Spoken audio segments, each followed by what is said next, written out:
Après avoir parlé de la création monétaire et des banques, quoi de plus normal que de parler d'Emmanuel Macron, qui connaît très bien le monde financier. Ça fait un an que le leader En Marche est au pouvoir, et l'heure est donc à un premier bilan pour le président français. Je ne vais pas vraiment évoquer la politique du gouvernement d'Emmanuel Macron, surtout les points qui sont encore contestés aujourd'hui. Pour cela, je vous renvoie à une vidéo que j'ai faite précédemment, qui devrait s'afficher par ici normalement, où j'explique la raison de la colère de certains citoyens français sur les politiques justement proposées par le gouvernement, qui sont sujets à de nombreuses tensions et à de nombreuses contestations.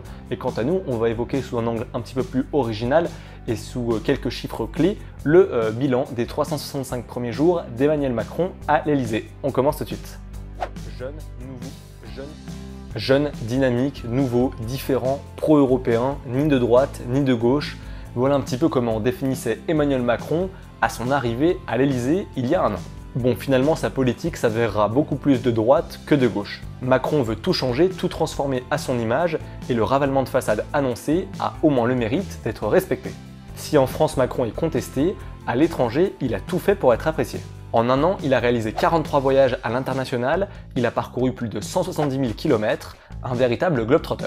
6 mois après son arrivée au pouvoir, le président faisait la une du Time, qu'il annonçait comme le futur leader de l'Europe. Il a aussi eu les faveurs du magazine Forbes. Dans les pays anglophones, son profil libéral plaît beaucoup. Jeune et dynamique, il a tout pour séduire les personnes qui sont attachées à ce genre d'image renvoyée par les hommes de pouvoir. C'est une image qui est à la mode en ce moment, il n'y a qu'à voir Justin Trudeau au Canada ou encore tout récemment Pedro Sanchez en Espagne. Et la relation amicale de façade qu'Emmanuel Macron arrive à entretenir avec Donald Trump est la cerise sur le gâteau pour les Américains. Sur internet, on cherche aussi souvent Brigitte Macron avec le président, avec des questions sur leur âge ou sur leur rencontre, ou même en cherchant des photos d'eux quand ils étaient plus jeunes. Comme quoi cette relation n'en finit pas de passionner les Français, mais pas sûr que ce soit les mêmes qui descendent dans la rue pour manifester. Et comme sujet d'actualité, c'est celui sur Notre-Dame-des-Landes qui a été le plus recherché sur internet.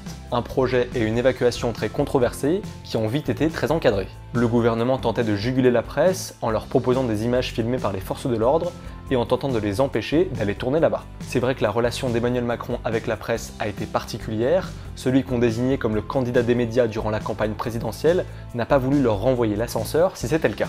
Dès son arrivée au pouvoir, l'Elysée aurait voulu sélectionner les journalistes qui suivraient le président durant ses déplacements. Le gouvernement a même exigé que certaines interviews données par le président soient réécrites et la salle de presse a été déplacée en dehors de l'Elysée. Finalement, Emmanuel Macron n'a pas vraiment besoin des médias, il sait très bien gérer son image et sa communication. Comme par exemple adopter Nemo, un labrador noir qui vient de la SPA. Par contre, pour défendre les animaux d'élevage, les députés semblent bien moins concernés. Entre les photos et les vidéos, Emmanuel Macron sait très bien se servir de ses réseaux sociaux et il tweete même plus que Donald Trump, avec plus de 2500 tweets depuis sa victoire à la présidentielle. Rien n'est laissé au hasard, pas même le pupitre jupitérien qu'il a emprunté à François Mitterrand. Et c'est peut-être bien la seule chose qu'il a emprunté à la gauche. Chômage qui recule, croissance en hausse, tous les indices économiques semblent bons, mais les contextes mondiaux sont bons également, ça aide à porter tous ces facteurs, et puis aussi Emmanuel Macron bénéficie encore des mesures prises par son prédécesseur François Hollande. Il faudra attendre 2 ans pour avoir les résultats des politiques gouvernementales actuelles pour pouvoir les féliciter ou les critiquer. Emmanuel Macron profite aussi du manque d'adversaires politiques, la gauche et la droite sont démobilisés, il n'y a pas d'adversaire coriace en face de lui, mis à part Jean-Luc Mélenchon. En un an et avec une Assemblée nationale acquise à leur cause, Emmanuel Macron et son gouvernement ont réformé à tour de bras.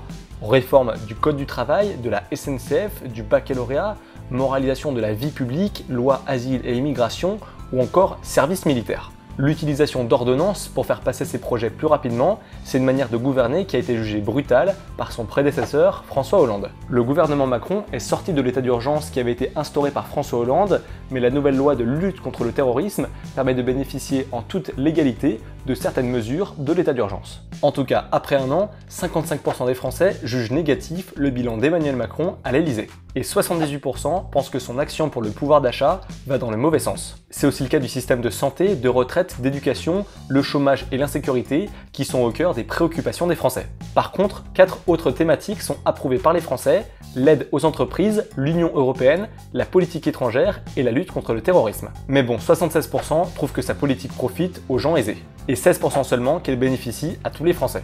Au printemps, Emmanuel Macron a joué une pièce de théâtre devant 200 personnes à l'Elysée, et c'est plutôt un bon résumé du personnage. Il aime avoir le premier rôle et être applaudi sous le feu des projecteurs, quitte à éclipser ses ministres avec un aura digne d'un monarque. En tout cas, Emmanuel Macron ne compte pas lésiner sur les chantiers qui lui restent pour continuer sa grande transformation de la France avant que le rideau ne tombe dans 4 ans. Mais il y a d'ores et déjà de grandes chances pour qu'il soit partant pour un deuxième mandat ou un deuxième acte si on garde la métaphore du théâtre. Et c'est peut-être pour ça qu'il vient tout juste d'acheter pour 50 000 € de vaisselle à l'Elysée. Allez, on en a fini avec cette vidéo, j'espère que vous aurez appris 2-3 petites choses. Comme d'habitude, vous pouvez vous abonner en cliquant par ici, vous pouvez me rejoindre sur Facebook et sur Twitter, les liens sont dans la barre d'infos.